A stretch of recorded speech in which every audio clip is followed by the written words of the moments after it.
Bom dia, gente. E aí, tudo em paz? Sejam todos muito bem-vindos. Sintam-se acolhidos amorosamente, como dizia o nosso irmão Lourenço Barros, a nossa sexta filial, que tem um tema hoje falando sobre Jesus e a certeza do porvir. Hoje, 17 de abril, abrindo para a literatura espírita, né? Damos uma repaginada nesse momento singular, com essas obras que sempre nos consolam, nos orientam, nos conduz a níveis de consciência. Bem, meus irmãos, será abordado por Lúcio Maranhão, Frederico Menezes. Teremos aí um momento, né, de arte com a música de Carlinhos Conceição, Santa Casa Santa, esse vozeirão que ele tem, né, com essa colaboração, essa tradução, esse significado tão profundo que ele conseguiu traduzir nessa música, que é a casa espírita, que nos envolve, nos acolhe, nos recebe, nos renova, né? E nos dá oportunidade para o nosso autocrescimento, para essa evolução individual e coletiva. A CR6, a antiga Regional 11, uma das coordenações, uma das coordenadoras da FEDEAL, junto com a CE, a Comissão Estadual do Espiritismo, e a Federação Espírita Pernambucana. Está aí com o nosso irmão, que vai abrir com a sua palestra, o nosso irmão Lúcio Maranhão. É com você, Lúcio Maranhão.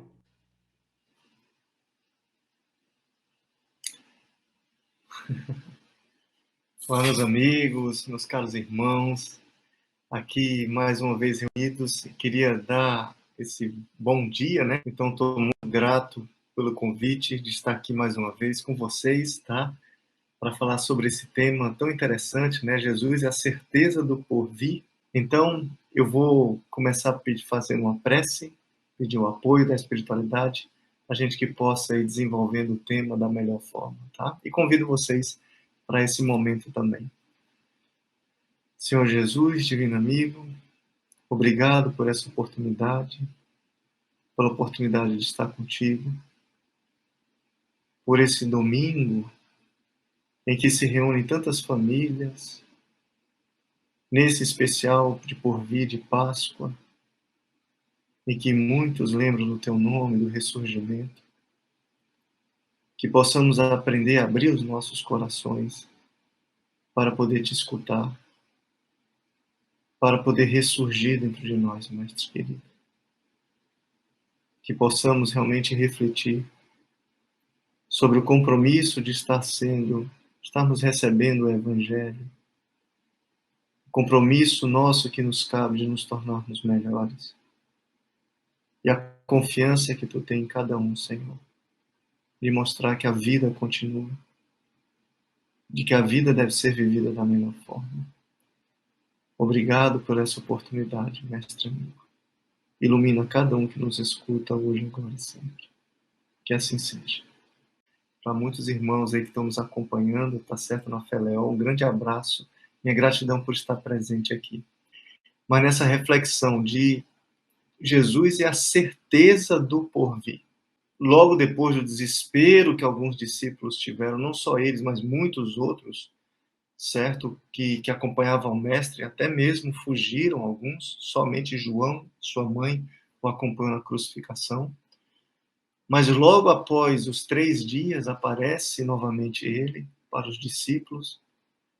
E talvez naquele instante eles não tiveram, né, não tinham ainda a certeza, não sabiam, né, de que viria, mas claro que o mestre já sabia. Então, 3 dias ele reaparece.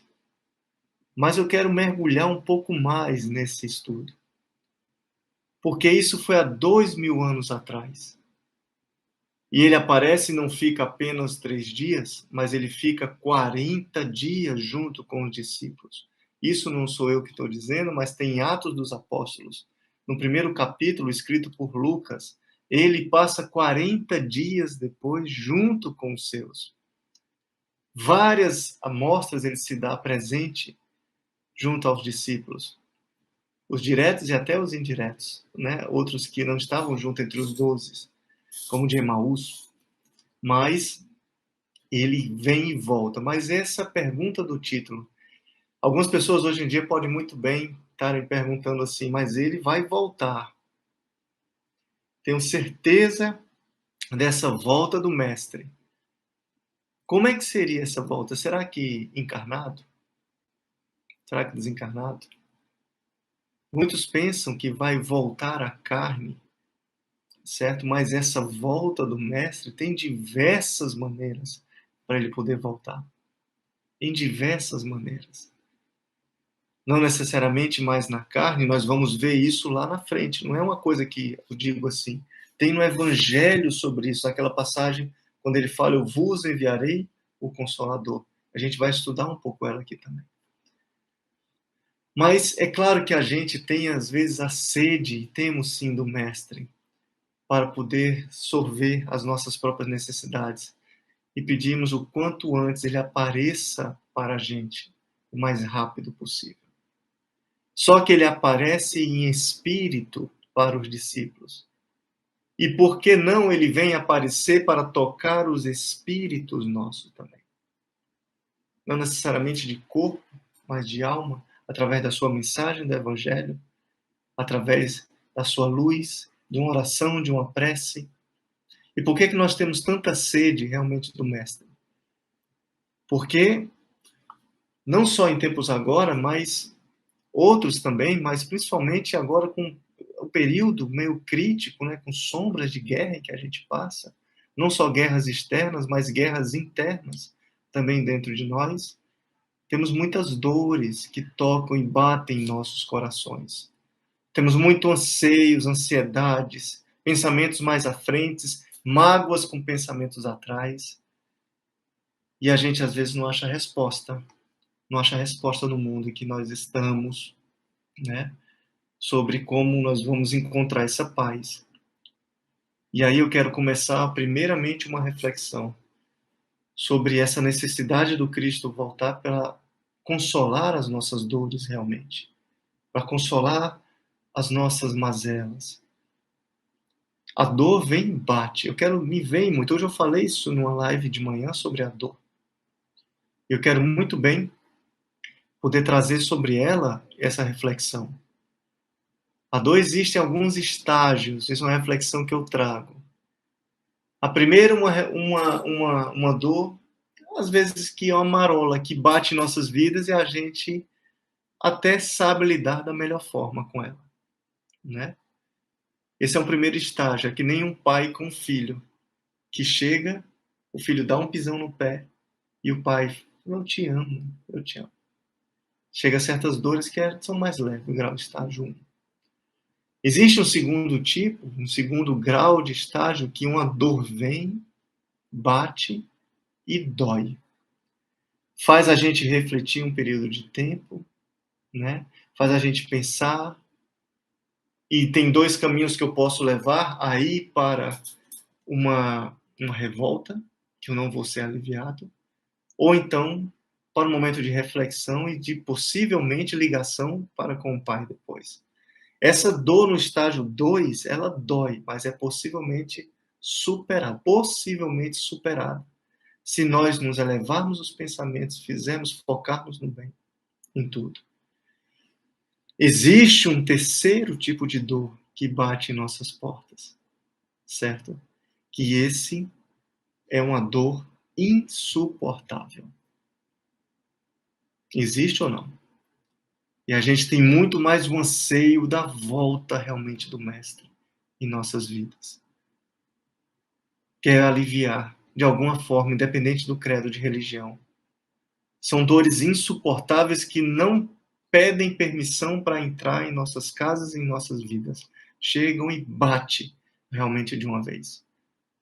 Só que nesse terceiro nível, ela se torna insuportável quando nos sentimos sós. Quando nós queremos levar sozinho conosco. Aí chega um momento em que é preciso aliar-se, ligar-se, porque sozinho não vamos dar conta. É como todo um controle que tem, às vezes você está num carro dirigindo com tudo e de repente uma situação aparece, perde totalmente o controle e você fala, Deus, agora é contigo. agora é contigo. Eu posso estar falando para irmãos aqui que estão nesses estágios, mas essa volta do Mestre para nos consolar vem sim, mas não da forma que a gente quer, encarnado. Vem realmente através das preces, mensagens. Mas qual a diferença de eu poder entender o alívio que ele nos traz? Porque o limiar de dor é relativo com relação às pessoas. E aí eu trago a minha área médica. Quando você coloca alguém no procedimento cirúrgico, alguns referem uma dor menor, outros dizem uma dor muito maior, um medo maior, menor, isso é normal. Na vida também, no nosso progresso do espírito, a gente vai levando, aprendendo e assimilando e tendo contato agora, todos pelo menos que estão nessa live ou no auditório, estão tendo contato com a doutrina espírita, essa compreensão a gente faz para abrir as portas para o entendimento do Evangelho.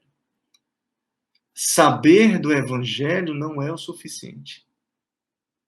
Compreender o Evangelho nas situações de minha própria vida, aí sim eu começo a introjetar em mim essa mensagem. E por que eu estou falando isso? Porque à medida que eu adentro, encontro uma situação difícil, certo? Qualquer situação difícil, pode ter certeza que tem uma passagem do Evangelho que vem falar algo. Pode ter certeza. Mas à medida que eu introjeto, que eu sinto esse Evangelho, o meu limiar das dores, ela dói, mas vai sendo mais suportável. Porque eu não estou mais só. Eu não estou mais só. Estou junto com ele. E essa volta que ele fez 3 dias depois surpreendeu aos discípulos.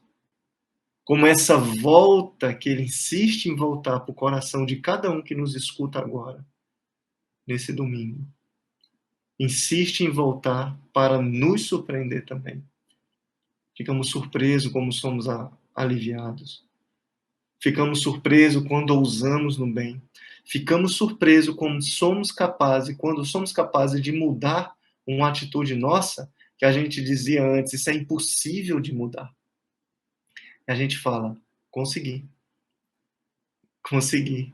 Aquela mazela, dificuldade, acabei melhorando.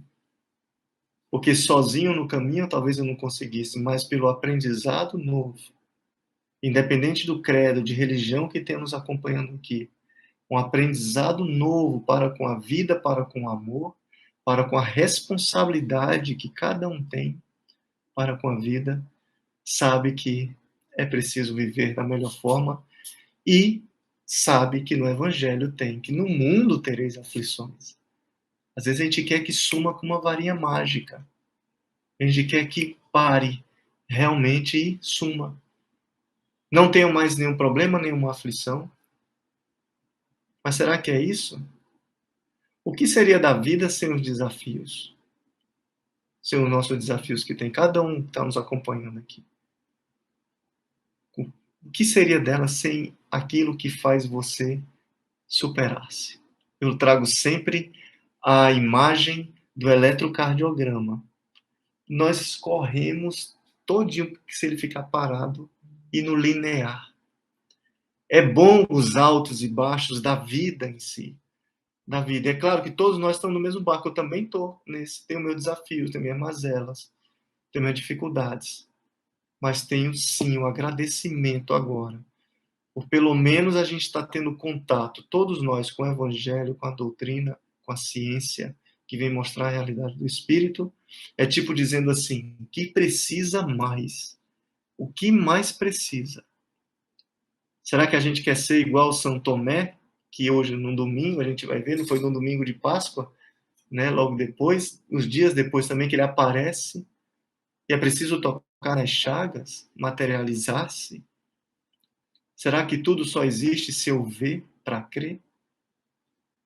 Ou será que algo a mais existe além dos meus olhos, que circunda a nossa própria realidade, que circunda o nosso próprio ser? Muitos apenas focam na dor, na mazela. Mas se a dor existe, é por permissão divina. A dor não caiu de paraquedas, porque o Pai é bom. O Pai é de amor. Não tem perigo de um esquecimento. Esqueci ali, Lúcio, caiu sem querer uma dor nele. Primeira coisa, se vem, não caiu de paraquedas, houve uma causa. Muitas delas, como diz no Evangelho segundo o Espiritismo, são de causas atuais nossas, de impulsos nossos que trazemos. Às vezes uma palavra inadvertida que a gente fala, que joga, um olhar maldoso, um bico que se faz com a boca, né? E com a sobrancelha também fica, né? Então a gente causa algumas situações, outras que aparecem repentinamente. São dores que possivelmente vêm para uma prova feitas em vidas passadas de ações nossas, porque existe uma lei divina chamada livre-arbítrio. Livre-arbítrio nosso. Então, nós somos responsáveis por nós mesmos, tá? Então, à medida que eu vou introjetando esse evangelho, eu vou compreendendo um pouco mais que a dor é possível ter ao meu lado, mas a dor não pode impedir a minha caminhada de viver. E se ela existe, primeiro é por uma causa, e se existe, a segunda é por permissão divina. Tem algum fator. Tem algum fator. Como tem um livre-arbítrio, eu posso escolher muito bem as frases feitas. Deus me esqueceu, Jesus me esqueceu, isso é injusto. Mas tem também um fator de trazer de volta aquele perdido. Trazer de volta a vida, como Jesus fez, mostrando a vida como continua após o Gólgota e após a crucificação. Após um momento de martírio na carne, ele vem trazer a vida, mostra para os seus discípulos também. Mostra a própria realidade. Aonde está o nosso foco? Será que eu estou vendo essa dor como pedagógica? Será que eu estou vendo a cruz que eu carrego, né, como algo que eu possa tirar algum proveito, ou será apenas uma queixa com tudo? Será que eu posso tirar algo de bom nisso? Porque senão eu escamo para a revolta que tem. Será que eu posso mostrar confiança? A confiança é uma frase que eu ouvi uma vez, é a certeza de que algo que ainda não tem virá. É a confiança, não é o acreditar. De algo que ainda não aconteceu, que irá acontecer. Então é preciso eu ter essa própria consciência. E a dor faz nos trazer de volta, muitas vezes, para o caminho certo. Para o caminho certo. Para o caminho de ligação com o Pai. Porque Jesus disse, nenhuma ovelha minha se perderá. Deus vem no Antigo Testamento, nos antigos escritos, falando, todos os cabelos de sua cabeça são contados. Sabe tudo de nós. Sabe as nossas potencialidades. Mas é preciso eu refletir. Tem uma passagem no Evangelho segundo o Espiritismo, o bem sofrer. O bem sofrer. Tem situações que a gente é colocado na vida, realmente, né? Vai ser testado. Mas é preciso saber sofrer da melhor forma, não com revolta. E aqui eu quero trazer alguns exemplos práticos. A gente está falando de ressurgimento, a volta, o acender realmente a luz em nós. A gente vai já chegar lá na frente, nessa volta, a certeza da vinda do Cristo, não na matéria. Já digo logo aqui, não vai reencarnar de novo. Mas de outras formas que ele vem e se apresenta para todos nós. Né, para todos nós. E há alguns exemplos interessantes que eu quero trazer na prática, daqueles que souberam aliviar a sua própria dor, realmente na prática, e exemplos grandes, como o Dr. Viktor Frankl. Esse doutor, ele um psiquiatra, e ele passou realmente uma fase de sua vida, talvez num local de maiores dores que a humanidade já viu, que foi num campo de concentração, em Auschwitz. Ele estava lá. E foi lá, depois com essa própria experiência que ele teve, em que ele lança mais à frente o livro chamado Sentido da Vida. E mesmo nesse ambiente hostil, completamente de dor, de desesperança, ele dizia que era possível encontrar esperança em alguns. Que mesmo que todo cercado pelas sombras, ainda poderia, mesmo essas sombras existindo, nada roubava, por alguns só, aquela luz do Espírito, como ele diz. A sua espiritualidade, a sua ligação com Deus. Uma outra frase que ele fala é que, mesmo nesse ambiente, ele notava que aqueles que lidavam melhor com a dor, e aí veio uma frase que realmente eu fiquei bastante tocado, que ele dizia assim: o meu maior temor era não aproveitar a dor da melhor forma. Porque se eu me revoltar, eu vou aproveitar a dor da pior forma que tem. Você está cercado, né, de desencarne, de morte, não só de desencarne, de passagem, mas num campo de concentração, no medo de não ver mais seus filhos, sua família, de voltar ao seu trabalho. Então, é muito forte o depoimento dele. Ele diz: já que eu estava aqui, que eu fizesse valer a pena a dor que eu tenho que passar, sem desistir dos valores que tem de dentro. Por isso a importância de a gente construir os nossos valores de dentro. Como a gente falou no início da própria live. Construir os valores cristãos, porque nós vamos ser testados. De tempos em tempos, estamos no mundo de provas e expiações. A gente está no mundo de provas e expiações, vamos ser testados. Realmente. E quem diz isso não sou eu. É Emmanuel, que vem e fala sobre uma frase que ele diz nos estudos que a gente fez de Emmanuel: de tempos em tempos a dor visitará a sua porta para testar os seus valores. Não é decorar o evangelho, não é dizer apenas da boca para fora que somos cristãos, mas é para testar os valores cristãos que tem dentro. E quando eu digo cristão, de qualquer religião, e até sem religião nenhuma. Porque existem seres que fazem um amor já por automático. Isso é cristianismo. Já fazem caridade por automático. Já sabem perdoar por automático. Às vezes se dizem que não seguem nenhuma religião, mas já fazem as obras por si só. Já aprenderam a lição de casa, né? Às vezes não acreditam num Deus punitivo, como é mostrado, um Deus de condenação eterna. Não acredito nesse Deus. Pode ser. Um que era ateu e fez muito, e um exemplo nacional, mas se dizia ateu, era o Betinho. Era o Betinho. Que é uma campanha do quilo, da fome, com tudo. Mas nós, se tivermos a oportunidade de nos ligarmos com essa força, mas com tudo isso que está chegando, né, ao nosso amparo, poxa, é uma força muito maior que temos também, tá? Então, Viktor Frankl fala sobre isso, que eu aproveite melhor, já que eu tenho que passar por a dor, que eu não piore essa dor, que eu não piore.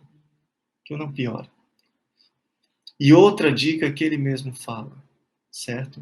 É o objetivo no futuro. Ele notava que as pessoas que passavam da melhor forma eram aquelas que tinham e criavam e obtinham uma meta no futuro. Quero escrever um livro. Quero voltar a ver minha família. Quero voltar a brincar com meus filhos. Eu vou suportar essa dor. Colocava essa meta lá na frente, mas vivia o presente agora, realmente para viver da melhor forma, para atingir aquilo. Claro que às vezes era que nem uma moeda no campo de concentração, jogava para cima, vamos ver quem vai ficar vivo ou desencarnar agora. Mas aquela atitude mental de um objetivo de vida fazia aliviar as dores dele. Qual o nosso objetivo de vida? Será que eu estou comandando a minha própria vida? Ou a vida é que está me levando? Quando eu devo ser o autor da minha própria vida, autor, compositor, o que for, né? Mas seja o comandante dela, o comandante que tem. Porque eu vou dizer outra coisa, meus caros. Tem pessoas que não têm um objetivo de vida lá na frente. Tem os pensamentos de ansiedade lá na frente. É totalmente diferente. Ter um objetivo é uma coisa. Ansiar para que o presente passe rápido para chegar logo lá na frente é outra coisa. Você não vive o presente, fica na ansiedade do porvir. Sua cabeça e sua mente está sempre lá na frente. Você pede para o dia passar rápido, a semana passa logo, esse mês passa logo. E quando a gente mal percebe, você está pedindo para a vida passar rápido. Para a vida passar o mais breve logo. No automático, sem querer, você está pedindo para a vida correr logo. Para fugir da vida em si. Isso é forte. Mas é necessário a gente dizer. Quando você traz um foco de objetivo, não de ansiedades, para frente, você começa a viver o presente também. Porque objetivos futuros são construídos também pelo esforço presente agora. Vê alguém que começa um doutorado para ter a tese lá na frente, precisa do esforço do presente. A conquista de uma escola, de uma faculdade, preciso passar realmente pela escola da vida para poder aproveitar da melhor forma, né? Antes de passar para outras reflexões, eu trago do Viktor Frankl, realmente essas que nos ensinam bastante. Primeiro, aproveitar da melhor forma o sofrimento. Segundo, que esses sofrimentos não são capazes de roubar a sua espiritualidade, porque são tesouros que os ladrões não roubam, que o ferrugem não consome, né? Que não se acaba. O que eu crio na força dentro do meu coração, na vontade, conhecimento, pensamento e sentimento, certo? Isso ninguém consegue roubar. Ninguém consegue roubar. Então, que eu possa entender realmente com isso, sobre essa mensagem que ele traz e o objetivo também de vida lá na frente. Ele lança uma pergunta. Muitos sempre se queixam e se perguntam sobre a vida, né? Sobre o que é que a vida vai lhe dar. Mas pense a vida perguntando para você o que é que você pode oferecer à vida. É o contrário. É justamente diferente ao contrário. Não apenas você esperar dela, mas você doar-se para ela. Tá? Então, teve esse exemplo de dor bem forte, que esse psiquiatra passou num campo de concentração. E mesmo assim nasceu um livro que eu indico vocês lerem, O Sentido da Vida. Um outro ator de verdade, esse, que eu também estava num momento de aflição. Falei do ator porque eu já vou falar o episódio dele. Estava no meu momento de Covid, quando eu estava com Covid, uns 4 meses atrás, né?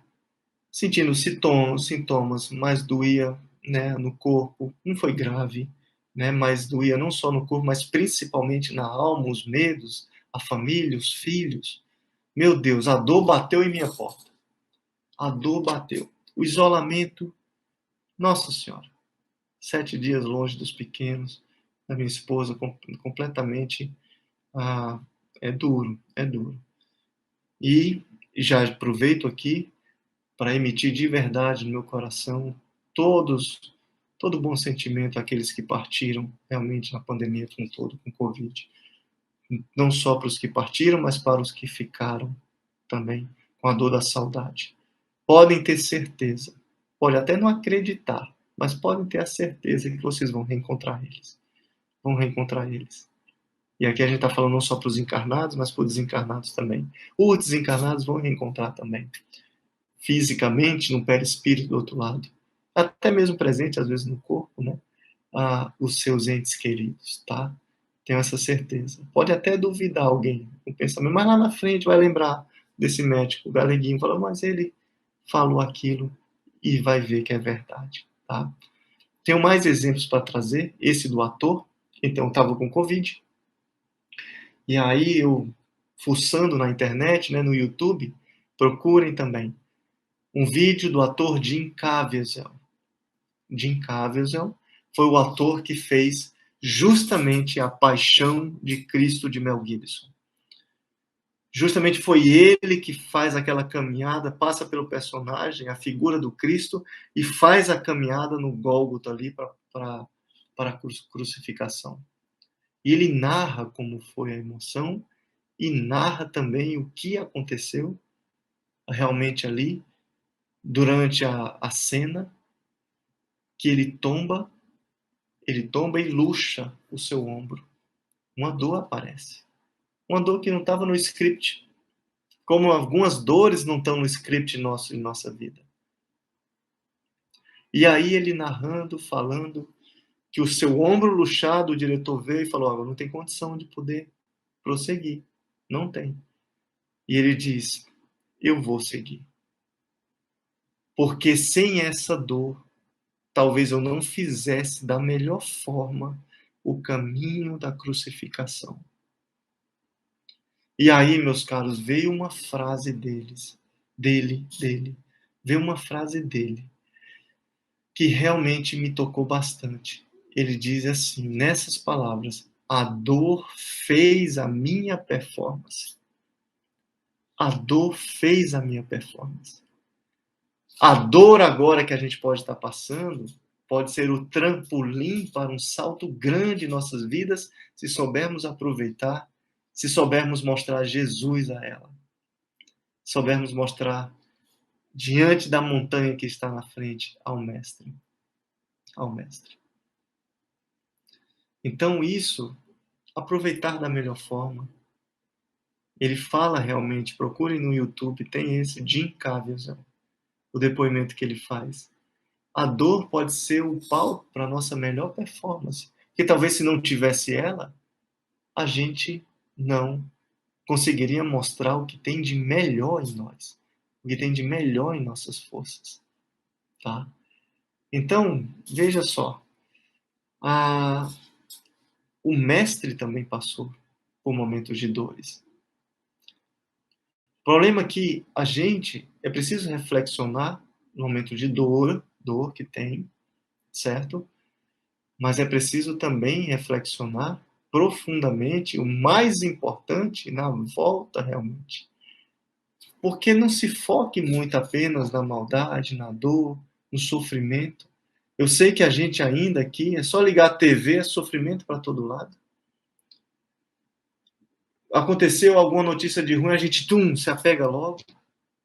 E para alguns cristãos, o auge, o ápice realmente do cristianismo foi a crucificação. Foi um momento ali. Mas o nosso olhar na dor, no sofrimento, é que nos leva realmente apenas à cruz. E a gente se esquece de que o momento auge dele, até surpreende os próprios discípulos, é a volta dele. É a volta em espírito. Em espírito. Não é preciso o Espírito aparecer em minha frente, o Jesus em si aparecer materializado em minha própria frente, porque eu não tinha nem condição de absorver, de sentir um Espírito de tamanha magnitude. Paulo de Tarso ficou cego 3 dias quando ele mostra uma parte. Saulo, Saulo, por que me persegues? Ele tomba do cavalo, ficou cego, tamanha luz. Tamanha luz. Se você olhar para o sol, faz a dor na sua mão. Ninguém olhe para o sol, pelo amor de Deus, como oftalmo eu digo. Porque acaba maculando a mácula em si. A mácula. Então, é um espírito de extrema luminosidade. Certo? Mas, voltando realmente a ele, né? Ele passa também por momentos de dores. Passou pela cruz, mas outros momentos de dores na sua trajetória também é narrado. Eu não queria focar apenas na cruz, a gente vai chegar já nela. Mas eu queria focar em outros 2 momentos em que ele chora, dói no coração. Mas para ver o quanto ele se importa, não é para mostrar o sofrimento, mas o quanto ele se importa com cada um de nós. Porque o primeiro deles foi com Natanael Ben Elias, como narra Humberto de Campos em suas obras. Para quem não sabe, Natanael ben Elias foi aquele paralítico que fez um esforço junto com os amigos, subiu o telhado, subiu no teto, né? Abriu, voltou. Era um dia de muito trabalho, como tem no Evangelho. Um dia em que Jesus estava em pleno vapor, realmente, nas curas que tinha. E vem Natanael ben Elias, desce ali, né? Ele é curado da mazela material, da sua paralisia, mas Humberto narra que logo em seguida, quando ele sai andando, e depois de um final de dia de trabalho, Jesus, sabendo que ele tinha saído, começou a chorar. Mas por que chorar? Vem Pedro, depois, como Humberto narra, né, falando, olha, mas você deve estar chorando por tamanha felicidade. Pedro, bem, o impulso, né, que tem. Deve ser muito feliz, realmente, porque, poxa, foi um dia de muito trabalho. Ele diz, Pedro, sabe aquele paralítico, Natanael ben Elias? Depois de ter curado as suas mazelas do corpo, foi procurar de volta os mesmos vícios de prazeres nas casas em que ele frequentava. E Jesus chora nesse instante. Como chorou também no segundo episódio. Talvez doeu até mais do que os pregos nas suas mãos, nos seus pés. A gente fica batendo realmente detalhes. Será que foi na mão, no pé? Será que foi no punho? Não importa. Mas a gente sabe que com narração dos espíritos no outro lado, como Humberto de Campos, Amélia Rodrigues, por exemplo, o jovem rico também, pronto para seguir ao mestre, como a gente pode estar no nosso aprendizado, já se capacitando a poder seguir Jesus. E que oportunidade é essa? E que oportunidade é essa da gente poder seguir ao mestre, né? Se capacitando cada vez mais, e o jovem rico estava capaz e desiste. Fala até com o mestre sobre, olha, eu já sei de tudo mais ou menos, né? Eu acho que eu estou capaz. O que é preciso para ganhar o reino dos céus? Não matarás, não roubarás, não cobiçarás a mulher do próximo. Jesus, ok, falaste bem. Vai, vende tudo que tu tens e dá aos pobres. Esse era o calo do jovem rico. Talvez para quem esteja nos escutando agora, o calo seja outro. Cada um sabe o calo onde dói. Mas Jesus vem na nossa mente, no nosso coração, falar: Lúcio, Maria, José, o que for, renuncie a si mesmo. Tome sua cruz e siga-me. Renunciar a si.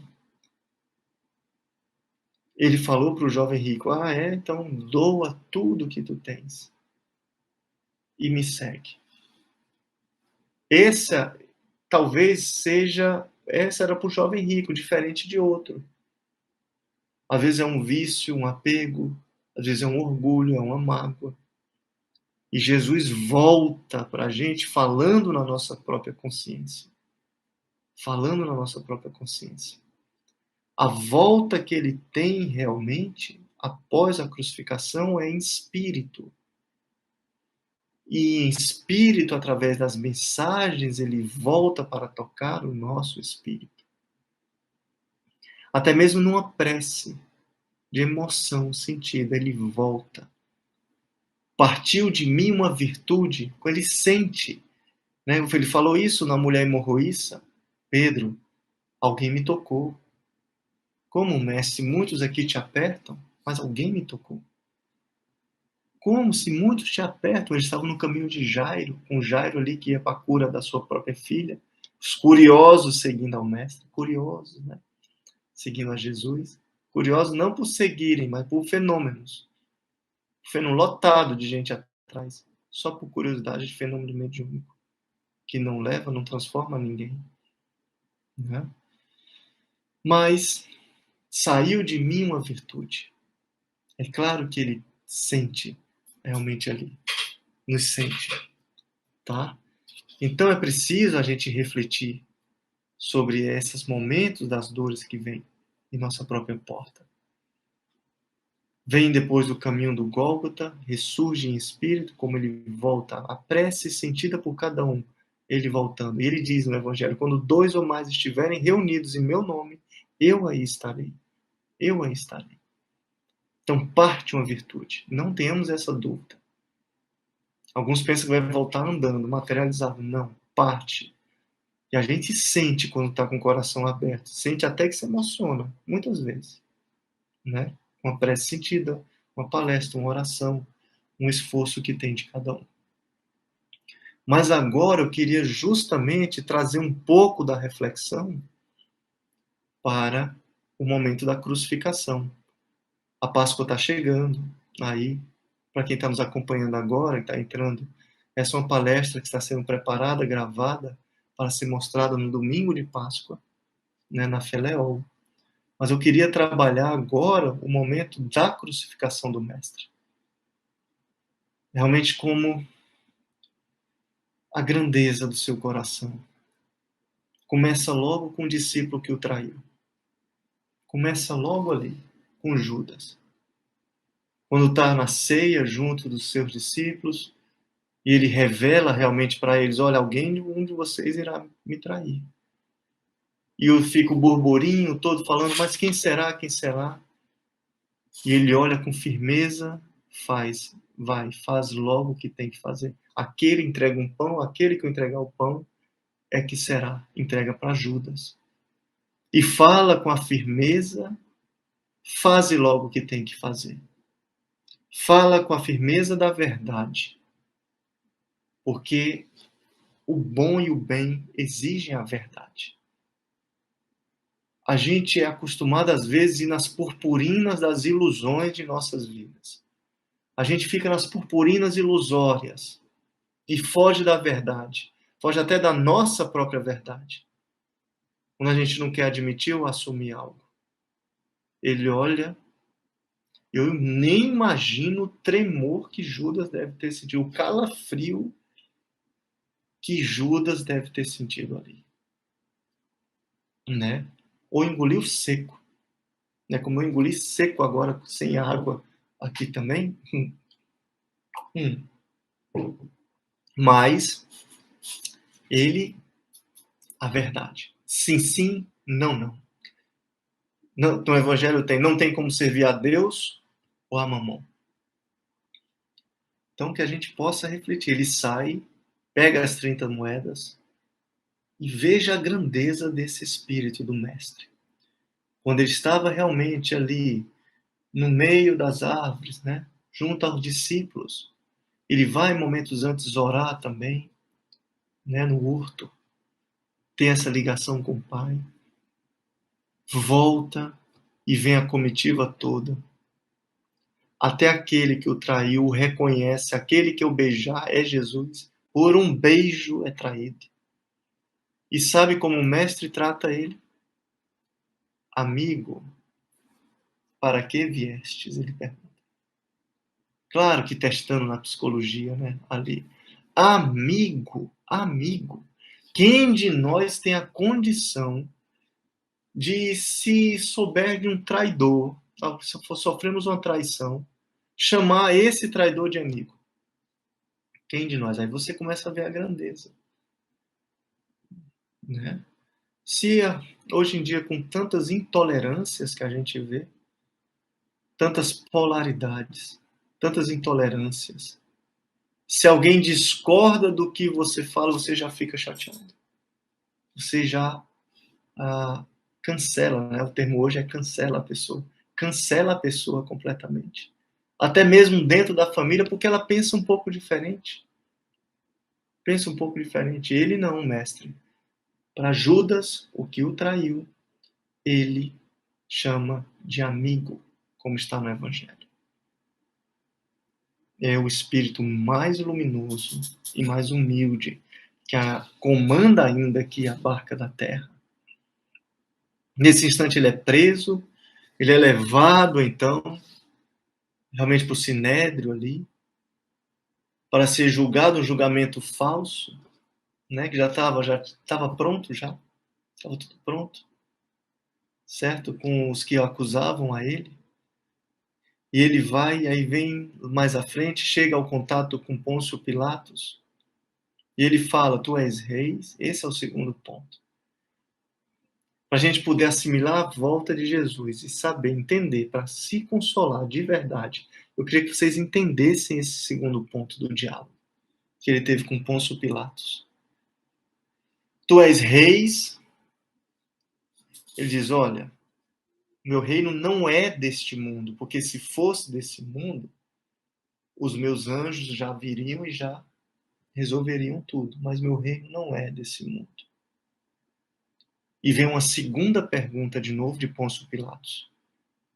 E ele repete, mas tu és rei?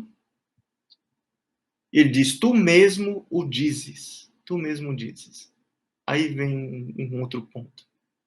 Eu vim para dar testemunho da verdade. Quem ouve a verdade, quem anda com a verdade, em algumas traduções, escuta a minha voz. Eu fiquei chocado quando vi essa parte. Eu vim para dar testemunho da verdade. Quem anda com a verdade, escuta a minha voz. Ele exige a verdade em nossos corações. Por isso que às vezes eu estou com um problema, eu estou na minha angústia, na minha mágoa, na minha revolta, nas minhas fragilidades, e alguém pode estar muito bem perguntando, aonde está Jesus nessa hora? Se às vezes eu não admito uma atitude que eu fiz de errado, se eu não quero admitir um perdão com o irmão que está esperando realmente essa reconciliação, e a gente usa as purpurinas ilusórias, digamos assim. Quer ver um exemplo? Eu até perdoo ele, mas se ele vier primeiro, é o orgulho. É o orgulho do homem. Eu até perdoo ele, eu sou um bom coração, mas se ele vier.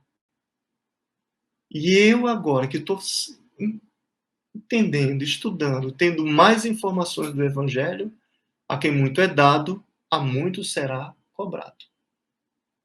Eu quero exigir do outro, que às vezes não está tendo contato do Evangelho, o aprendizado, e não quero exigir de mim, porque o meu orgulho é maior. E eu quero que o outro venha para se humilhar na minha frente e eu dizer, eu te perdoo. Não é fácil perdoar. Isso dá uma outra live aqui. Não estou dizendo que é fácil, mas é possível. É possível, mas não é fácil, mas é possível. Não é fácil porque a gente precisa lutar conosco mesmo. Com os romanos que tem dentro de nós, né? E aí a espiritualidade sabe muito bem. O romano que tem nesse aqui que fala, poxa, toda vez que eu fui dar ouvido ao romano, escorreguei na banana. Mas com o ouvido a Jesus de mudança, foram os melhores momentos realmente que tive. Então, meus caros, voltando àquele papo com o Pôncio Pilatos, ele fala que para escutar ele é preciso caminhar com a verdade. Por isso que o silêncio fica grande quando nós não caminhamos com a verdade, com a nossa verdade. A gente coloca as purpurinas por cima e fica difícil ouvir Jesus.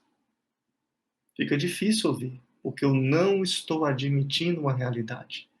Eu não estou admitindo a realidade de transformação. Então isso ele falou para Pilatos e fala para todos nós. Quem caminha com a verdade, escuta a minha voz. Pode ser a problemática que for. Pode ser até que no caminho dessa verdade esteja acontecendo coisas boas e coisas ruins. Mas nós estamos escutando realmente a Ele. Né? Realmente a Ele. Então ele passa, depois é açoitado, é colocado ali a coroa, condenado, Pôncio Pilatos lava suas próprias mãos, coloca para o povo decidir, Judas não, Barrabás ou Jesus, né? E 3 dias antes, 2 dias talvez antes, ele estava entrando com o povo realmente louvando, hosana a Deus com os ramos ali na entrada dele em Jerusalém. 2 dias depois estava condenando, né? Talvez um grupo fechado não era todos os outros que estavam na entrada. Por isso meio que marcado esse julgamento, talvez. Isso é uma opinião só pessoal. A Siri aqui deu sinal, também está escutando, né? Mas ele é condenado e começa o caminho do Gólgota. E vai. E nessa caminhada, alguns ensinamentos que tem, ele cruza com o Cirineu, um Cirineu que vem passando, não estava nem sabendo o que estava acontecendo ali. Humberto narra sobre isso. Mas é destinado a um soldado a ajudar ao próprio Mestre Jesus. E ele aceita essa ajuda. Porque às vezes a gente só espera do Mestre. Mas eu lembro de uma frase do Dr. Bezerra de Menezes, que ele diz: não só nós esperamos do Cristo, mas o Cristo espera também de nós. O Cristo espera também de nós. Então, o Cirineu vem, ajuda também o Mestre, como ele espera que cada um de nós colaboremos da melhor forma na nossa vida e na vida de quem nos cerca também. E segue ali no caminho. Segue, realmente, sobre os açoites. Vem a própria crucificação, e mesmo diante disso, nesse período doloroso, ele traz alguns ensinamentos ali. O primeiro, de perdoar. Pai, perdoa-lhes, porque eles não sabem o que fazem. Eles não sabem o que estão fazendo. Mesmo no momento mais alto de dor nossa, que a gente tenha um ensinamento de que é possível realmente extrair virtudes. Nesse caso, o perdão. Não apenas o perdão ficou ali na cruz como ensinamento, mas o consolo também para uma mãe aflita que estava vendo seu filho ali crucificado. Para um discípulo amado, João, que estava junto aos pés da cruz, ele, além de levar o perdão aos outros, ele olha e consola essa mãe, dizendo: mulher, eis aí o teu filho, filho, eis aí a tua própria mãe. E através da dor depois, está consumado, ele passa para o outro lado. Ele passa para o outro plano. Então a cruz tem um significado. Na cruz foi onde Jesus libertou-se espiritualmente. Claro que ele não precisava, né, disso, o espírito crístico superior, mas em termos de reflexões materiais, através de uma dor que podemos estar passando, uma dor que esteja nos crucificando, se bem aproveitada, a gente pode muito bem se libertar do espírito. Do espírito. A cruz aponta para o alto, aponta para os céus. E logo depois, aí sim, vamos falar os bastidores espíritas, né? Como Humberto narra. Aquele Judas, seu amigo, não foi esquecido pelo amigo. E hoje mesmo, na Páscoa, daqui a pouco, deve estar sendo judiado aí nos postes. O próprio Cristo foi atrás dele. Poste, macerado e tal, né? Levando pancada nos costumes que tem. Mal sabem que hoje Judas é um dos colaboradores junto a Jesus. Errou por um apego, né? Não apenas pela parte financeira, mas principalmente pelo espírito impulsivo de poder causar uma rebelião, uma transformação, um reino na interpretação de Judas que seria por uma conquista logo e rápida. Isso quem narra é Humberto. E ele tinha esse propósito, mas depois caiu em si. Caiu tanto em si que se matou. Que claro que esse não é o caminho, mas a dor, ele queria fugir dessa dor. E realmente ele foi, infelizmente, pelas portas do suicídio. E aí, nos bastidores, a gente sabe, o mestre foi atrás de Judas. Nesses 3 dias, vai em vales sombrios, em sofrimento ali, resgatar o seu amigo, porque ele mesmo disse amigo no Evangelho: amigo, para que viestes? É claro que ele passa por reencarnações dolorosas, uns 500 anos de reencarnações bem dolorosas, mas hoje já é um colaborador do Cristo, e para quem não sabe, por palavras do próprio Judas, segundo Humberto narra, quando ele fala sobre o relato disso tudo. Todo domingo, certo? Aliás, toda a sexta-feira santa, em que é lembrado o caminho da crucificação, Judas desce realmente ao caminho do Gólgota para refletir sozinho ali o erro que fez. E a gente é craque em jogar pedras. Ele caiu, veja uma reflexão que vem, por uma ideia de conquista rápida. Ele caiu por um apego a 30 moedas. O que eu vou dizer é que temos pessoas ou não que caem por querer ideias rápidas, de impulsos. Tem pessoas ou não que caem por apegos à matéria e se esquecem do espírito, se esquecem do amigo. Então, antes da gente julgar Judas, que a gente julgue a nós, sabendo que temos muito um pouco de Judas dentro de cada um de nós, quando a gente o trai de acordo com as nossas dificuldades e mazelas, quando não queremos renunciar a elas. O problema não é ter a dor, a mazela. O problema é estar de acordo, estar gostando com todas as informações que vêm. Todo mundo tem de Judas um pouco. Todo mundo. Que a gente não possa fazê-lo chorar, realmente, né? E aqui eu nem entrei ainda na parte, mas eu vou entrar agora nesse final por causa do tempo, é na parte da volta dele em espírito. Volta dele em espírito. Será que o espírito só aparece depois da revelação da morte, do desencarne de Jesus? De jeito nenhum. Os fenômenos mediúnicos sempre estiveram na Bíblia. O que era então o anjo Gabriel, se não é espírito? É o quê? Foi uma mentalização de Maria apenas? Quando vem anunciar a anunciação, né? Então o que ele é? O que é então o Monte Tabor, a transfiguração do monte, que aparece ali junto a Jesus, Pedro, Moisés e Elias aparecem materializados em cima do monte? É tão real essa aparição, certo? Que Pedro deseja fazer uma cabana. Então não foi o start apenas de Jesus ter vencido a morte ali, porque isso já é lei divina. A lei de Deus não muda. Não muda, ele só mostrou a lei divina. Mas que já aconteceu antes mesmo do seu desencarne. Outros episódios de espíritos estarem aparecendo. Ele mostrar, e ficou 40 dias ali com os discípulos.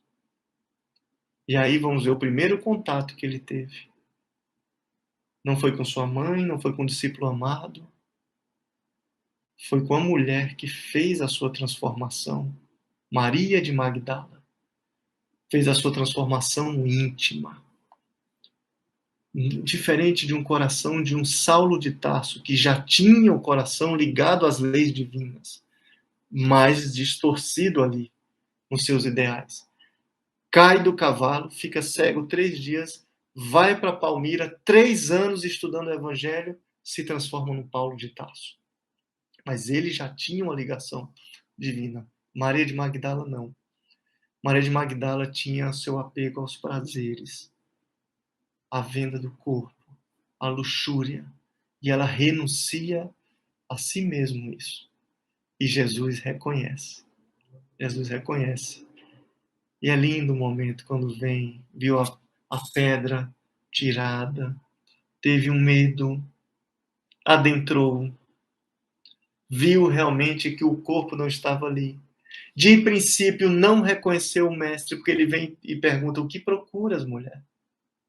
O que procuras? O meu Senhor que estava aqui, você sabe onde ele está e tudo? E ele olha para ela e ela toma um choque. E ela cita, como diz no Evangelho, Rabone.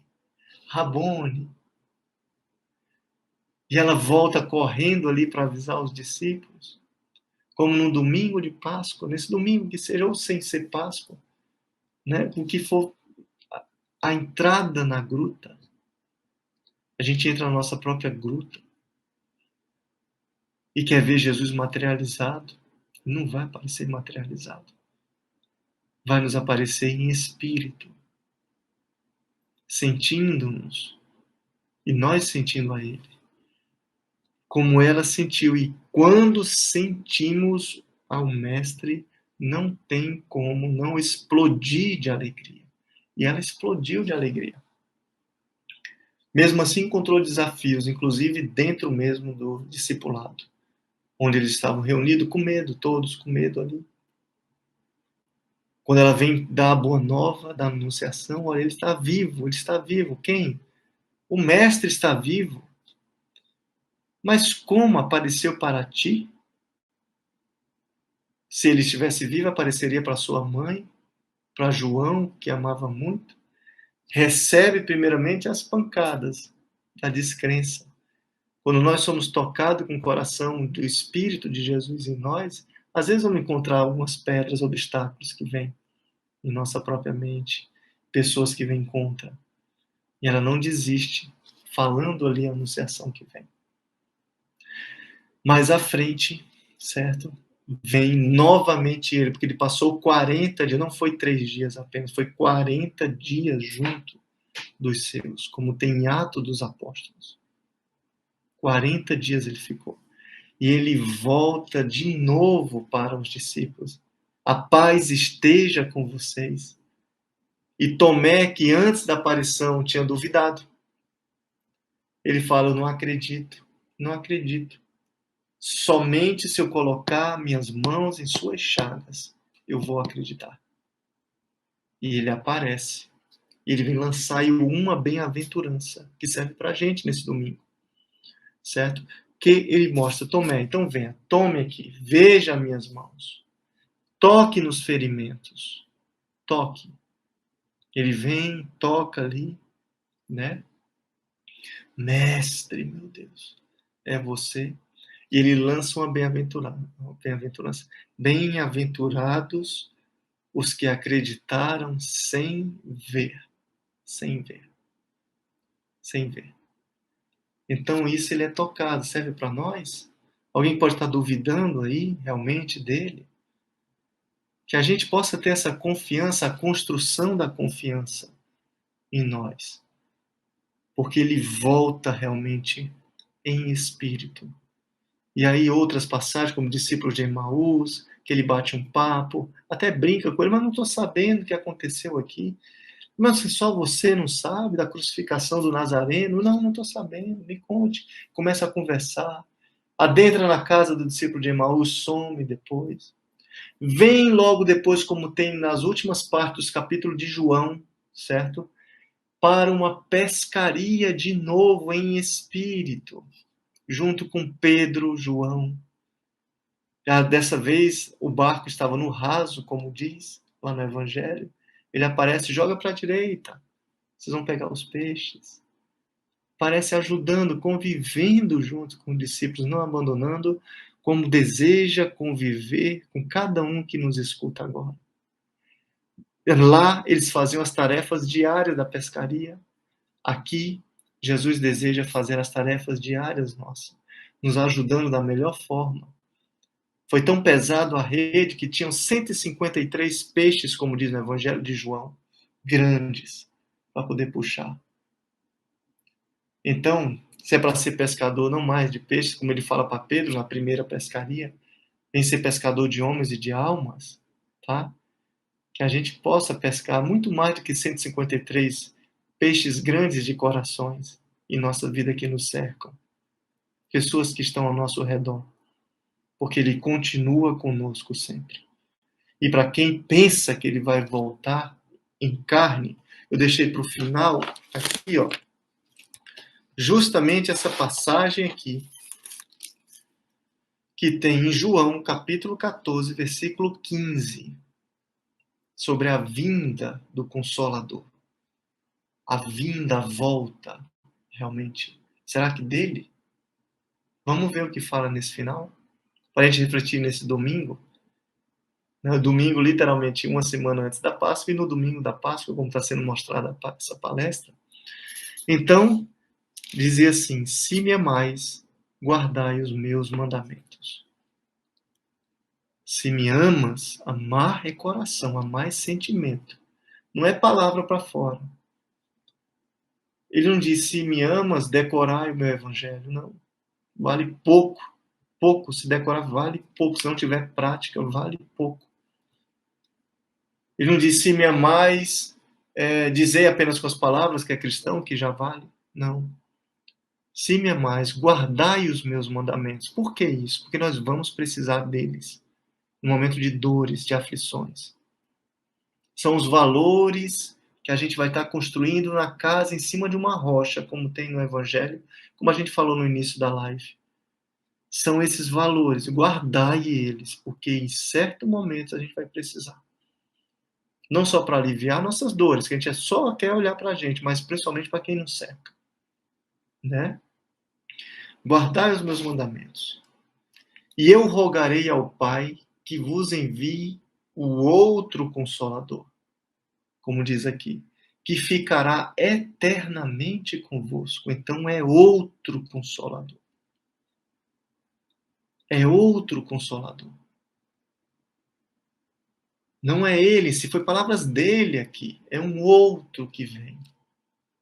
Então quem já está pensando que ele vai voltar andando materialmente, não tem como.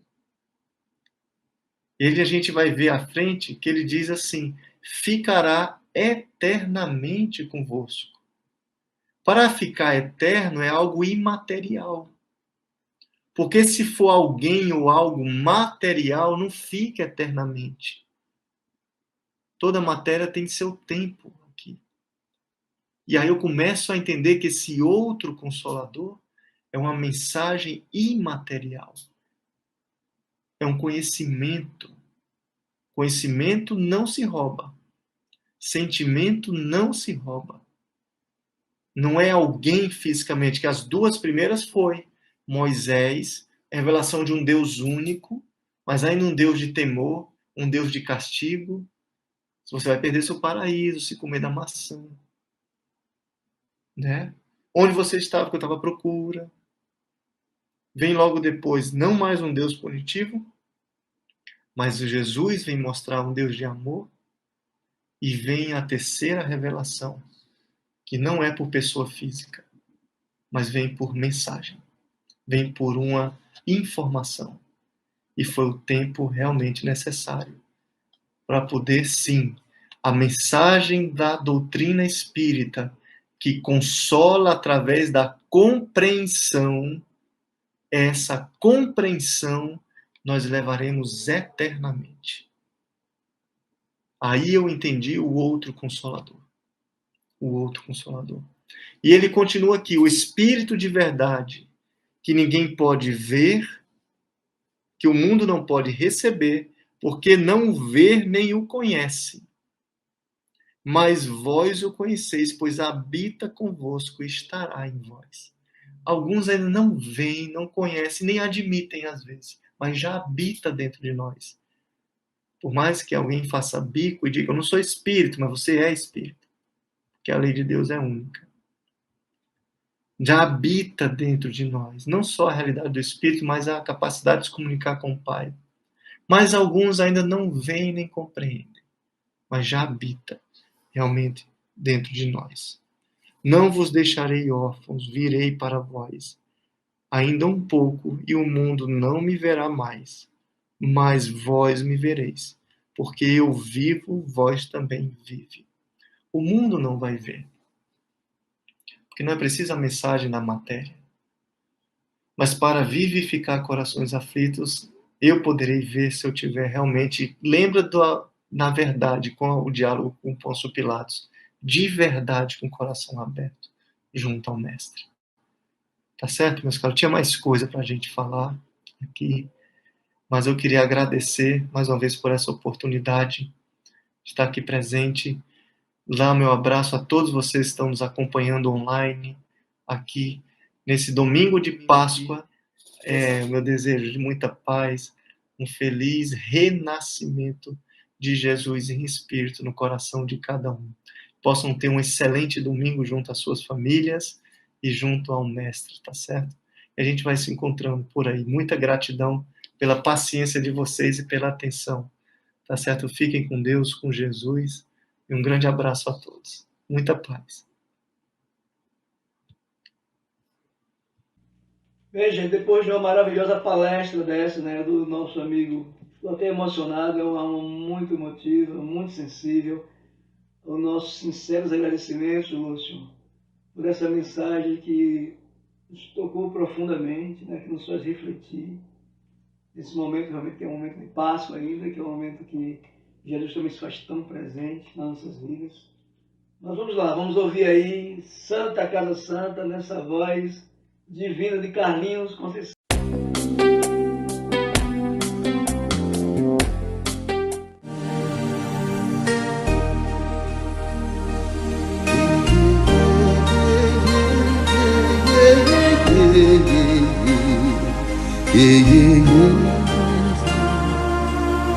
Aqui, nesta casa eu me encontrei. Entrei e aqui dentro vi saída. Sim, foi nessa casa de amor que as benesses do labor cicatrizaram minhas feridas. Depois de muitos e muitos passes, estudo e a água da paciência, religar e religuei, filosofiquei, tomei ciência. Aqui, nesta casa de oração, orei, pratiquei o Evangelho. Sim, foi nesse pouso espiritual que eu conheci a vida real. Rompi de vez com um homem velho. Depois de muitas e muitas preces, palestras e água da fé, religar e religuei. A casa, quando é santa, é posto de emergência, hospital de alma, dissipando dores, transcendentes traumas, frente de serviço que a todos levanta, pronto atendimento de Deus, oh Santa Casa Santa. Eu fiz amigos do peito, pessoas com quem posso contar, atendimento fraterno, culto do Evangelho no lar. Sim, nessa oficina de Jesus, chorei cantando quanta luz, com as vibrações desse lugar. Depois de muitas e muitas quedas, me fortalecendo na fé, religar e reerguer. A casa, quando é santa, é posto de emergência, hospital de alma, dissipando dores, transcendentes traumas, frente de serviços que a todos levanta, pronto atendimento de Deus, oh Santa Casa Santa. Por isso canto e dou graças a Deus, secando lágrimas nos olhos meus. Depois de muitas e muitas preces, palestras e água da fé, religar e reerguer.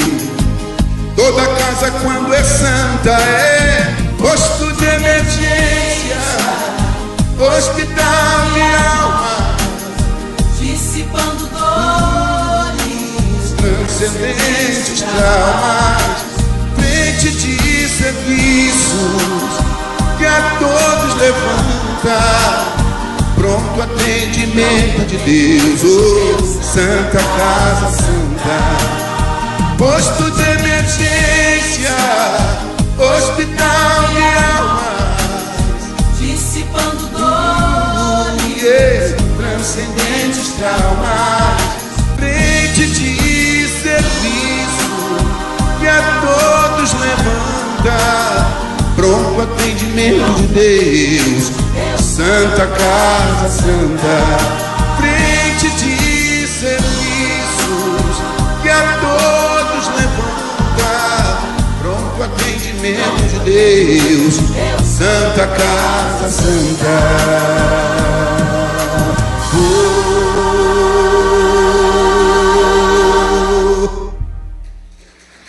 É de emocionar, né, gente?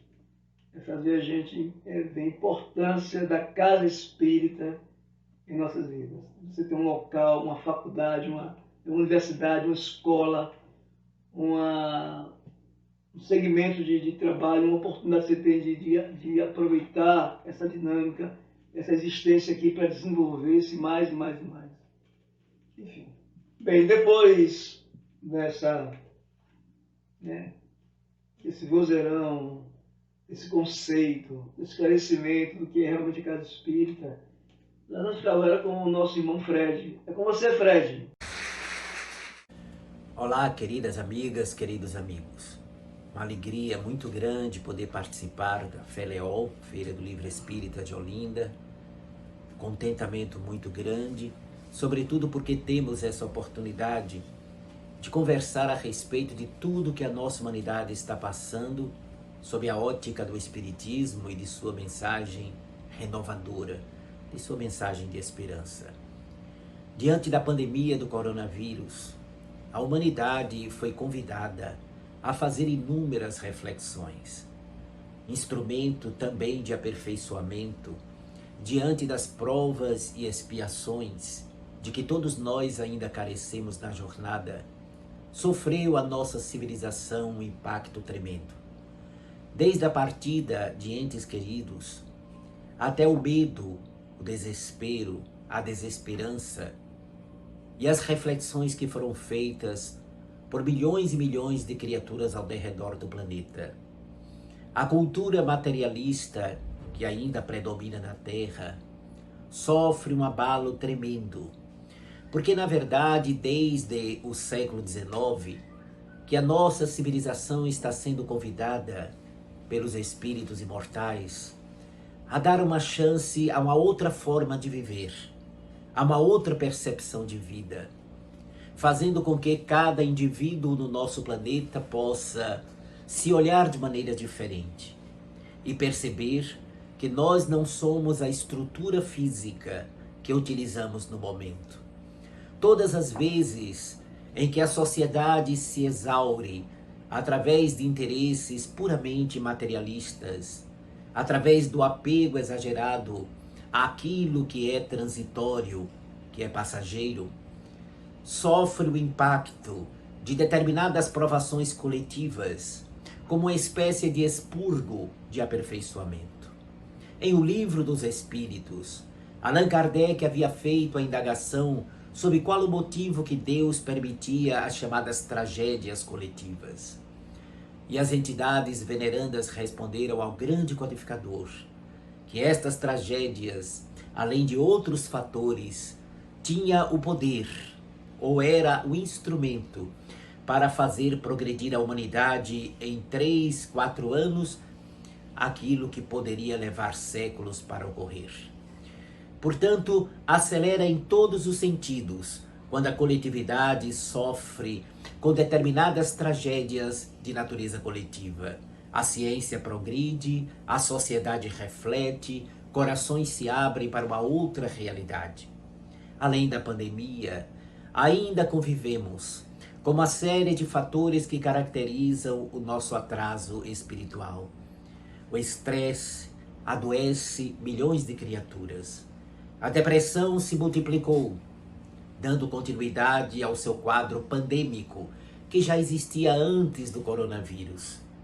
Esta depressão ocasiona a infelicidade imensa de milhões e bilhões de pessoas ao longo do planeta. O suicídio, lamentavelmente, bate à porta do interesse também de outros milhões e bilhões, lamentavelmente causando dissabores e sombras ao derredor do mundo. A ansiedade, torna prisioneiro desta enfermidade também outros tantos componentes da nossa sociedade. A angústia leva criaturas a um estado de insatisfação com a própria vida. E agora temos novamente conflito entre duas nações de maneira direta e outras tantas nações de forma indireta, com a mortandade, com os casos de imigração forçada, com famílias que ficam destroçadas devido à selvageria que graça no coração dos seres. Governantes, sem despertarem para a alta finalidade de sua missão, tornam-se instrumentos das sombras, levando dor, provocando sofrimento. E diante deste quadro que se avoluma, saindo-se de uma pandemia e defrontando-se com a guerra, com morticínio, com genocídios, com conflitos outros menores em alguns outros países do planeta, diante dos meios de comunicação de massa que informam a humanidade por inteiro sempre de maneira trágica, muitos tombam na descrença, outros tantos caem na desesperança. Mas nós, que cremos em Deus, e particularmente nós que conhecemos a filosofia espírita, sabemos que Ele está no comando. O poeta da Galileia, o governador espiritual da Terra. Não há nada de novo do que estamos vivenciando. Lamentavelmente, guerras sempre existiram na face do nosso mundo. Lamentavelmente, pandemias sempre ceifaram milhões de vidas ao longo dos séculos. No entanto, quando recorremos às páginas sagradas, quando nos defrontamos com João o Evangelista na ilha de Patmos, através da obra da revelação, o Apocalipse, transmitindo para a humanidade de uma forma velada, dentro das possibilidades que ele possuía há um pouco mais de 2000 anos atrás, trazendo a informação do caos e do sofrimento que ainda teria que envolver a nossa civilização para que o nosso planeta progredisse. Com Jesus anunciando que para a chegada da Nova Jerusalém não ficaria pedra sobre pedra.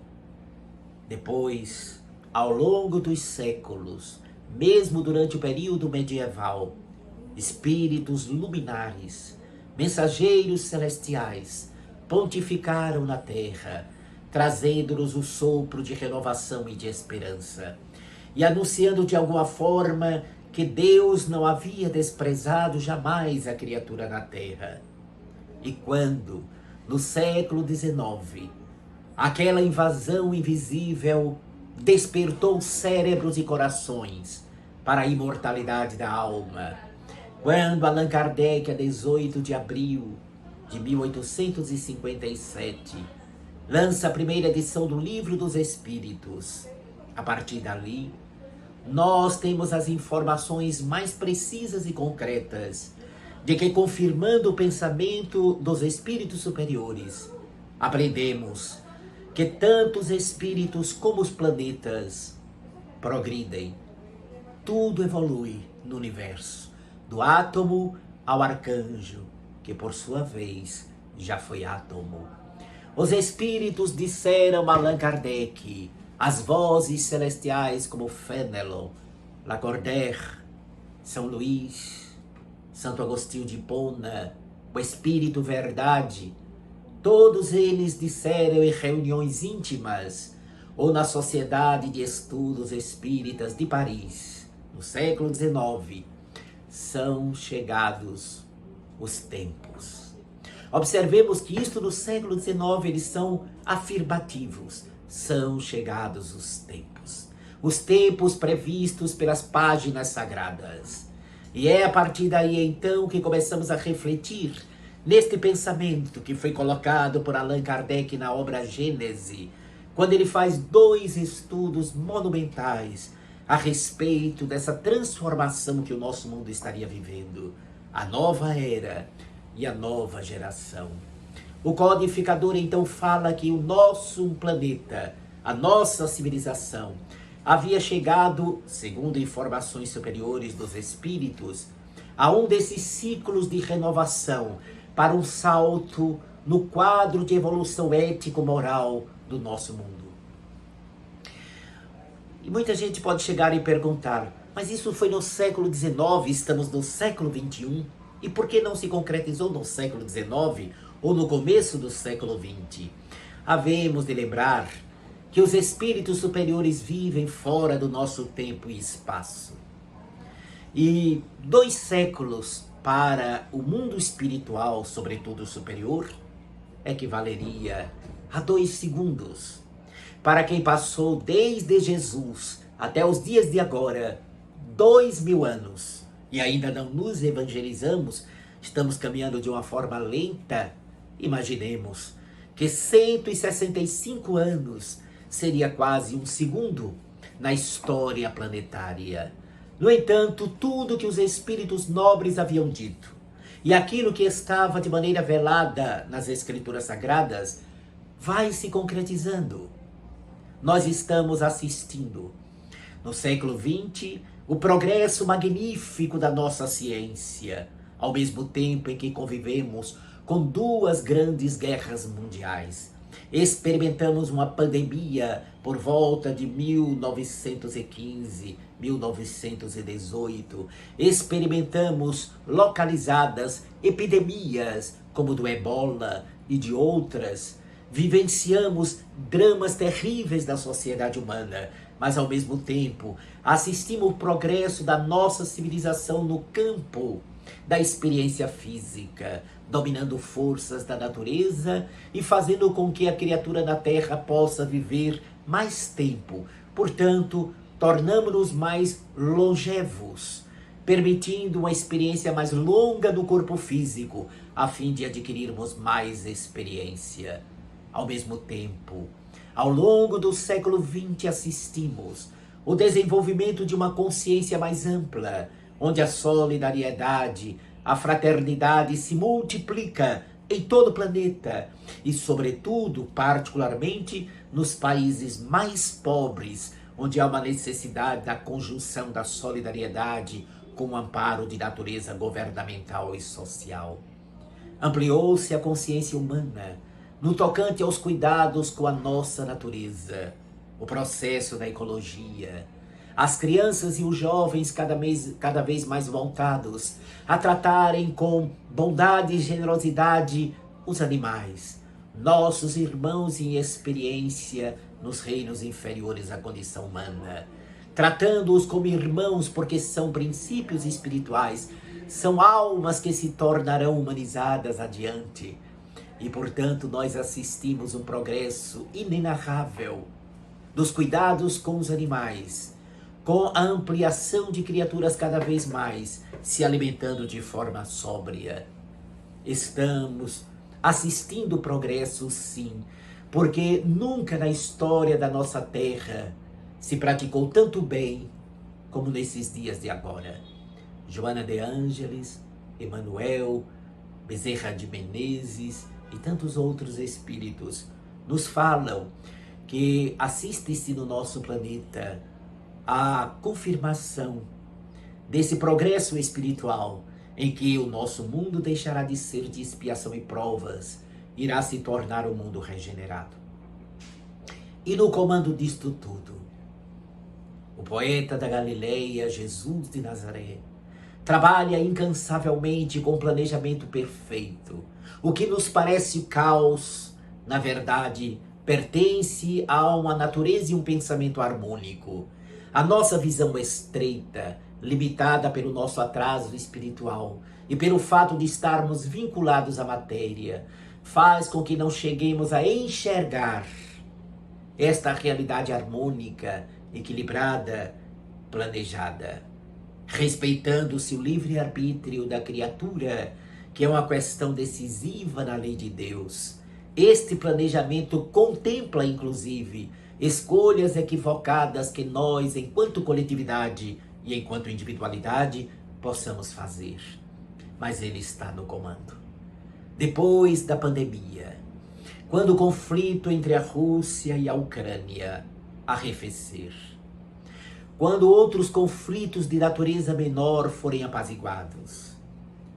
A humanidade conhecerá um surto de progresso extraordinário. Através da nossa oração, nós que cultivamos o pensamento filosófico espiritualista de qualquer escola religiosa, podemos contribuir para este mundo melhorado que todos nós ansiamos. Podemos dar uma contribuição magnífica a estes espíritos que estão reencarnando na atualidade para fazer acontecer o mundo regenerado anunciado pelo Espírito Verdade e a legião das entidades superiores. Reencarnam no momento espíritos de grande envergadura. Desde o ano 2000, segundo os benfeitores espirituais, a Terra está recebendo entidades muito evoluídas, muitas delas que participaram da história do nosso planeta, da história da nossa humanidade. São filósofos magníficos do ontem que estão retornando. São artistas de rara e superior sensibilidade que estão mergulhando na carne para impulsionar a arte espiritualizada do amanhã. Cientistas extraordinários estão voltando para trazer o seu contributo a fim de que nós tenhamos a ciência mais espiritualizada do futuro. E ao mesmo tempo, religiosos, almas mais devotadas a um sentimento de espiritualidade, como os primeiros cristãos, muitos que deram a vida pelo Evangelho no início da grande mensagem, retornam à Terra, retornam à nossa experiência no planeta azul, para concretizar a lei de amor na face do nosso mundo. Conviveremos também com amigos que vêm de outros mundos mais avançados, porque segundo o Livro dos Espíritos, há uma solidariedade entre os planetas. A lei do amor é única no universo sem fim. A lei da solidariedade do progresso é uma lei única para todos os universos, para todas as dimensões. E naturalmente dentro do planejamento do Cristo, engloba-se irmãos que vêm em missão, vindo de mundos que já atingiram patamares mais avançados, para modificar, reestruturar os nossos valores, expandir a consciência daqueles que vêm reencarnando na Terra há tanto tempo. O salto evolutivo para um mundo pacificado e pacificador está ocorrendo.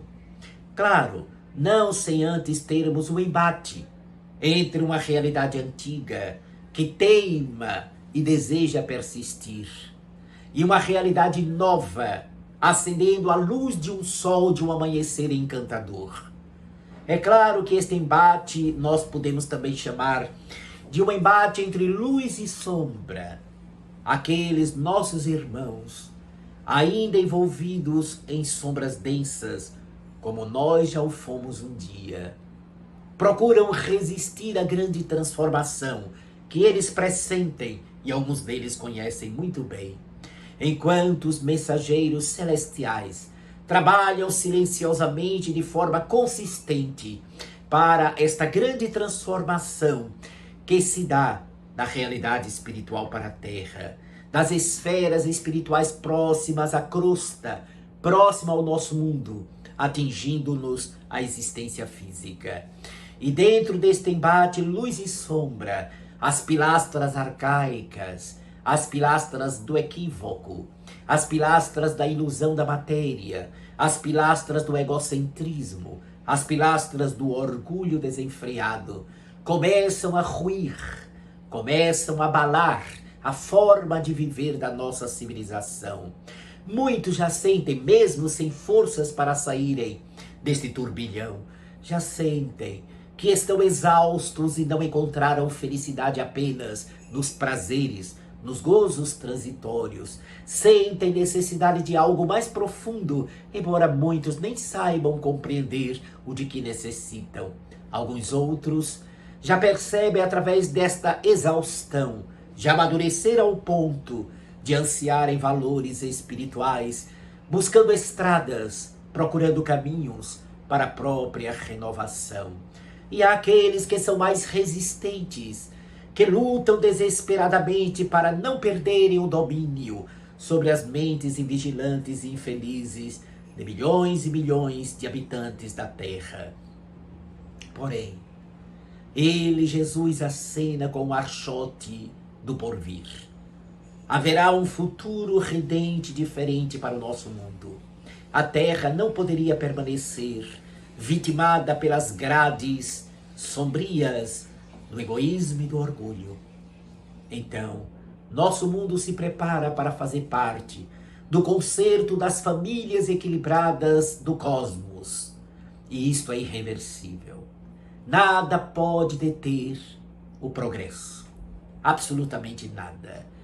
Cada espírito, cada individualidade, cada ser carrega dentro de si o DNA divino.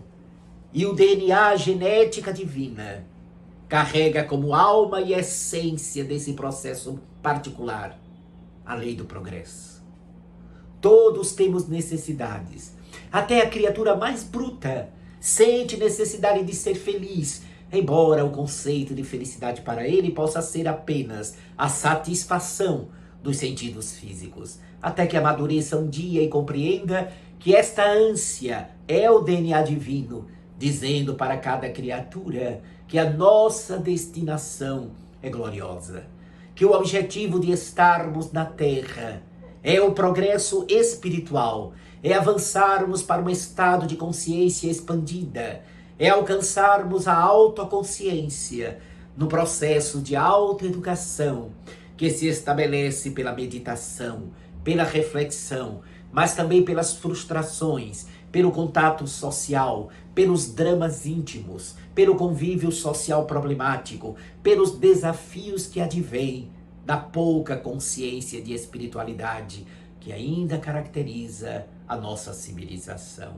Mas, como eu afirmei, nada, nem ninguém pode deter a lei do progresso. Esta lei é íncita na vontade de Deus. E Jesus, nosso irmão maior, que reflete o pensamento divino, responsável ele pela configuração da Terra, pelo progresso por onde chegamos até agora, está firme no leme e a perspectiva de coisas maravilhosas que se aproximam de nós é fantástica. Nós iremos vencer muitas enfermidades no futuro breve. Venceremos cânceres, conquistaremos medicamentos para superar determinadas dores e enfermidades que já não se farão mais necessárias, porque os espíritos que estarão reencarnando no nosso mundo não terão necessidade mais de expiação. São almas mais amadurecidas, preparadas para viver testes do caminho, portanto, algumas provas necessárias, mas trazendo já uma configuração de impulso espiritual. O bem preponderará na Terra, em definitivo. E nós que estamos vivendo este momento, reencarnados, nós que estamos vivendo este momento histórico da nossa civilização, temos um compromisso maravilhoso, uma oportunidade bendita de prepararmos o caminho para esses instantes gloriosos que se aproximam da nossa civilização. As décadas do amanhã trarão para a humanidade os caminhos da verdadeira felicidade. E a luz do Evangelho resplandecerá em almas, nos corações, nas consciências, em todos os quadrantes da vida humana, em todos os aspectos da nossa experiência. Haverá este motor transformador que é a Boa Nova. Teremos parado para refletir o que temos feito da nossa vida. Por que nos permitirmos sofrer por coisas que já poderíamos ter superado? Quando, porventura, caras amigas, caros amigos, nesse instante da transição da Terra para uma condição melhor, quando, porventura, sentirmos uma certa dose de melancolia ou de angústia, de irritação ou de temor, paremos, ergamos o pensamento em oração, recordemos estas mensagens que nós estamos revivendo agora, nesta palestra, para entendermos que estamos em pleno embate, a turbulência é necessária, os conflitos são naturais, porém, seremos vitoriosos, porque vitorioso é o Espírito. Seremos vitoriosos porque a lei do bem será sempre vitoriosa, mesmo que de quando em quando as sombras parecerem ter conquistado o terreno.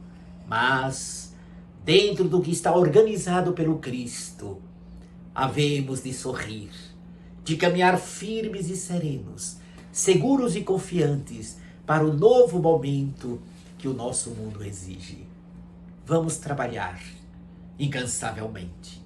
Encontros como este da Feleol, onde páginas luminosas são entregues à humanidade, onde a luz resplandece em cada instante, em cada estante, em cada editora, em cada leitor que começa a folhear as suas páginas ou a interessar-se pelas obras. Nós teremos a multiplicação da iluminação, fazendo-nos recordar o trabalho de Sócrates, 500 anos antes de Cristo, quando este alertava a humanidade: conhece-te a ti mesmo e decifrarás o enigma da vida. Frase esta que ele considerou a mais perfeita reflexão sobre a evolução espiritual do ser.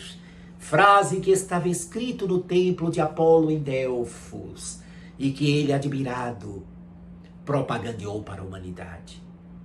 Homem, conhece-te a ti mesmo e decifrarás o enigma da vida. Precisamos todos nós de sireneus, guias, que podem ser espíritos instrutores, amigos reencarnados também na Terra a nos orientar. Mas é sobretudo o livro espírita, este sireneu bendito, para que em plena noite das transformações da humanidade tenhamos o farol de um novo tempo e o recurso fantástico da fé. O livro espírita, que é Deus falando ao nosso coração através de páginas encantadoras de reflexão, de alerta e de conforto. O Consolador prometido pelo Cristo. Aquele que o mundo não vê, porque é invisível, formando uma legião amorosa e acolhedora, continua derramando a mãos cheias as bênçãos de uma nova realidade para a nossa terra. Legião esta que foi sentida pelos mais sensíveis durante o auge da pandemia do coronavírus, recebendo os que desencarnavam e amparando e sustentando o restante da humanidade, os que permaneceram na terra, confortando os familiares, equilibrando os que estavam entrando em desespero, através das vozes que se multiplicaram nas redes sociais, pelas palestras no YouTube, no Instagram e tantas outras plataformas, confortando vidas à distância. Sim, a legião do Espírito e Verdade, a legião dos Espíritos Celestiais, permanecem agora mais do que nunca, demonstrando o plano traçado pelo mundo maior. O porvir, o futuro da humanidade, será muito feliz. Estamos caminhando para a alvorada de um dia fantástico. Venceremos esta noite de provação. Estamos vencendo esta madrugada de angústias. Permaneçamos firmes, serenos e inquebrantáveis na fé e desejando nesse instante paz a todos, aos amigos da Feleol, que permaneçam com este farol aceso, clareando vidas nos próximos anos, de maneira presencial, entregando o livro espírita e a reflexão espírita para toda a humanidade. Que Jesus, nosso guia e modelo, o governador espiritual da terra, possa nos abençoar a todos, por todo sempre. Muita paz, conosco o Cristo de Deus. Isso aqui é certeza, hein, Fred? Muito obrigado, amigo, também pela sua colaboração, por tudo que você tem feito no movimento espírita, né, pelas suas obras. E nós chegamos aqui ao final da nossa filial. Esperamos que para o ano, se Deus quiser, estaremos todos presentes, todos juntos, né?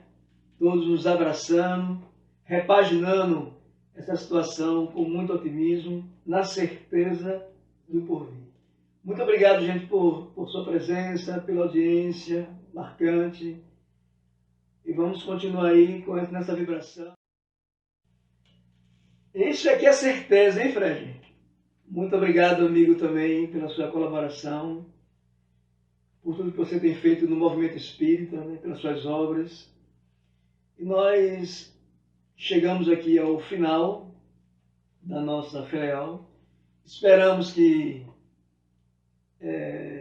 para o ano, se Deus quiser, estaremos todos presentes, todos juntos, né? Todos nos abraçando, repaginando essa situação com muito otimismo, na certeza do porvir. Muito obrigado, gente, por sua presença, pela audiência marcante. E vamos continuar aí nessa vibração. Bem, gente, agora nós vamos ouvir aí a nossa amiga Edna. E nós falamos dessa repaginada que nós estamos tendo aqui na CR6. É contigo, Edna. Queridos irmãos que fazem o movimento espírita pernambucano, sou Edna Santos, trabalhadora da Federação Espírita Pernambucana e sou da área da integração federativa.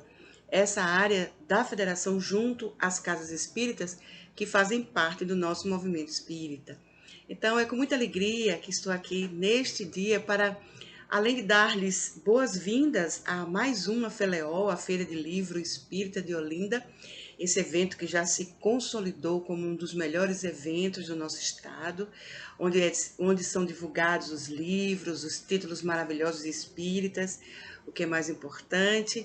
E aí nós aproveitamos esse espaço para lhes falar notadamente aos centros espíritas que fazem parte da área metropolitana do Recife, notadamente de Olinda, aproveitando esse espaço da FELEOL, para lhes dizer que realizamos algumas mudanças com relação à coordenação regional da, digamos, Regional 11, que agora passa-se a chamar CR6, ou seja, Coordenação Regional 6.